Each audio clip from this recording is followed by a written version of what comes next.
நம்பினவங்க துரோகம் செஞ்சிட்டாங்களா? அன்பானவங்க உங்களை விட்டு பிரிஞ்சு போயிட்டாங்களா?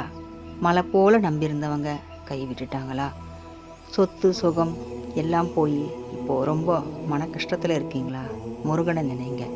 முருகனை நினைக்கிறதுக்கே ஒரு ஞானம் வேணும். முருகனை நம்ம நினச்சிட்டோம்னாலே அப்போறதுலேருந்தே நம்ம முடிவு பண்ணிக்கணும். முருகனை நினச்ச அந்த கணத்துலேருந்தே நம்ம முடிவு பண்ணிக்கலாம். நம்ம வாழ்க்கை சீரும் சிறப்புமாக மாறப்போகுது, சீர்பட போகுது அப்படின்னு நம்ம நிச்சயமாக உணர்ந்துக்கலாம். நம்மக்கிட்ட இருக்க கெட்டதெல்லாம் நம்மளை விட்டு போகும். நல்லவங்க யார், கெட்டவங்க யார் நம்ம கரெக்டாக தெரிஞ்சுக்கலாம். யார் நமக்கு துரோகம் பண்ணுறாங்க, யார் நமக்கு உதவி பண்ணுறாங்கிறத கரெக்டாக காட்டி கொடுப்பாரு. நம்மளோட இருந்து எந்த கஷ்டத்துலையும் நம்மளை கைவிடாமல் காப்பாற்றுவார். நம்மளை கீழே தள்ளி அவங்க சிரித்து சந்தோஷப்படணும்னு நினைக்கிறாங்க பார்த்தீங்களா, அவங்கள நம்ம எதிர்க்கவே கீழே தள்ளுவார். நம்ம மேலே வருவோம். எப்படி மேலே வருவோம் நம்பிக்கை புரியாது.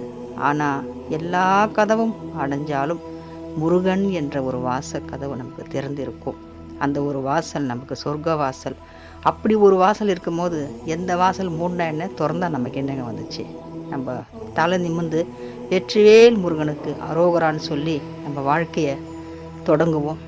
நிச்சயமாக நம்ம மட்டும்தான் ஜெயிப்போம். முருகர் பக்தர்களை யாரும் எதுவும் செய்ய முடியாது. ஏன்னா அவங்களுக்கு முன்னாடி நிற்கிறது வேலவன், சக்தி வேலவன் நிற்கிறான். அதனால் நம்மளை யாரும் ஒன்றும் செய்ய முடியாது. வேலவன்கிட்ட எப்படியாப்பட்ட யாராக இருந்தாலும், அசுரர்கள் இருந்தாலும் தோற்று தான் போவாங்க. அன்புக்கு மட்டுமே முருகன் கட்டுப்படுவான். வெற்றிவேல் முருகனுக்கு